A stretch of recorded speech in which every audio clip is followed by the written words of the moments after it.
ഖുർആൻ ശരീഫ്. എത്ര കണ്ട് നിങ്ങൾ ഓതാൻ കഴിയുന്നു അത്ര കണ്ട് ഓതിക്കൊള്ളുക. എത്ര കണ്ട് ദിക്റും സ്വലാത്തും ചെല്ലാൻ കണ്ടോ അത്ര കണ്ട് ചൊല്ലിക്കഴിഞ്ഞാൽ തീർച്ചയായും കൽബ് ശുദ്ധിയാവും.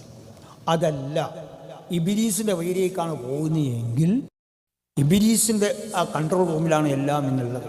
അവൻ്റെ റിമോട്ട് എന്ന് നിൽക്കുന്നോ ആ മുന്നിലേക്കാണ് പോകുന്നത്.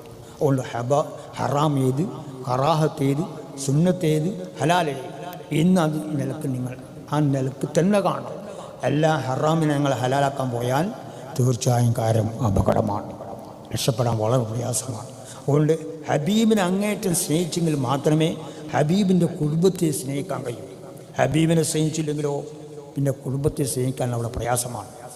അത് ഏതും തന്നെയാണ്. ഹബീബിനെ ഒരിക്കലും സ്നേഹിച്ചോ എങ്കിൽ എല്ലാം അതിനോട് തുടർന്നില്ലെന്തോ. അപ്പോൾ ഉമ്മാനെ സ്നേഹിക്കും, ബാപ്പാനെ സ്നേഹിക്കും, പണ്ഡിതന്മാരെ സ്നേഹിക്കും, ഔലിയാക്കന്മാരെ സ്നേഹിക്കും, എല്ലാം വരും.